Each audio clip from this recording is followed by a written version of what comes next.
वैकुंठ गुणानु वर्णने, वैकुंठ गुणानु वर्णने। যদি বহুদিন সাধন ভজন করার পর দেখি আমি অনেক দূর, আমি একই ব্যাপার আমার কি, আমি এতদিন কি করলাম, আমি উল্টো দিকেই শুধু হাঁটতে শুরু করেছি। কারণ ভক্তির অনেক উপশাখা আছে, সেগুলো দেখেও ভক্তির মতোই মনে হয়, তো সেদিকেই আমরা অনেক দূর হয়তো চলে গেছি, কে জানে। সঠিক দিকে না গিয়ে ভুল দিকে বেশি চলে গেছে, রং ডিরেকশনে আমরা ডাবল পথ চলে গেছি। তো জানা দরকার অ্যাটলিস্ট আমাদের গন্তব্য কি, কেবলা ভক্তি। আমরা কেবলা ভক্তি লাভ করতে চাই। কারা কারা কেবলা ভক্তি লাভ করতে চান? কায় মনোবাক্যে এই বাসনা অন্তত করেন, ঠিক আছে হয়তো বাহ্যিকভাবে পারছেন না, তো বাসনা, কায় মনোবাক্যে অন্তত বাসনা আছে।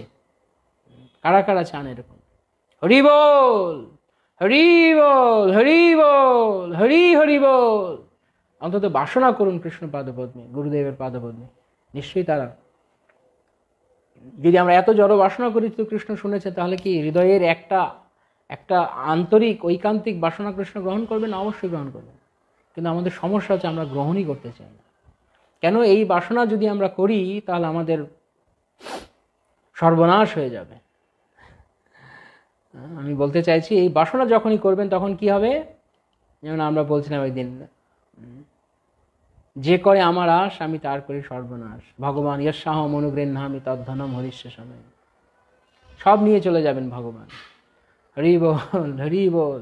যদি আমরা বাসনা করি, ইচ্ছা প্রকাশ করি, তাহলে কৃষ্ণ নিশ্চয়ই আমাদেরকে একদিন না একদিন অন্তত সুযোগ দেবেন। না অন্তরে তো একদিন, আমরা বলেছিলাম না, কৃষ্ণ তোমার হই যদি বলে একেবার, মায়াবন্ধ হইতে কৃষ্ণ তারে করে পার। যদি আমরা অন্তর থেকে কৃষ্ণকে বলি, কৃষ্ণ আমি তোমার, দয়া করো, এই ভব সমুদ্র থেকে উদ্ধার করো, তো ভগবান শুনবেন ভক্তের ডাক। একদিন না একদিন তিনি নিশ্চয়ই আমাদেরকে গ্রহণ করবেন। কিন্তু আমরা বলতেই চাই না কেন? যখনই কেবল শুদ্ধ ভক্তির বাসনা করব তখন তো আমরা জানি কি হবে, কি হবে, যা কিছু ঐশ্বর্য রয়েছে, জড় ঐশ্বর্য, তা কিছু ভগবান নিয়ে যাবে। আমরা আগের দিন পড়ছিলাম, মনে আছে আপনাদের, লাস্ট ক্লাসে বাবাজি মহারাজ, বংশীধর বাবাজি মহারাজের ক্লাসের দিনে, যে ফ্রাস্ট্রেশন, ভক্ত যতক্ষণ না পর্যন্ত জাগতিকভাবে হতাশ হয়, ততক্ষণ হতাশ হয় এবং ভগবানের শুদ্ধ ভক্তের সঙ্গে তিনি তার বন্ধুত্ব সখ্যতা স্থাপন করেন, ততদিন পর্যন্ত ভগবান তাকে কৃপা করেন না। শ্রীমদ্ ভাগবতম 10.18.5, 10.88.5, ফ্রাস্ট্রেটেড, তাই ফ্রাস্ট্রেশন, তাই ফ্রাস্ট্রেশন আসবে। এরকম ভক্তি করতে চাইলে ফ্রাস্ট্রেশন আসবে, ভগবান সব নিয়ে যাবে। Are you ready for that? প্রস্তুত সেরকম ঝড় জীবনে আসার জন্য?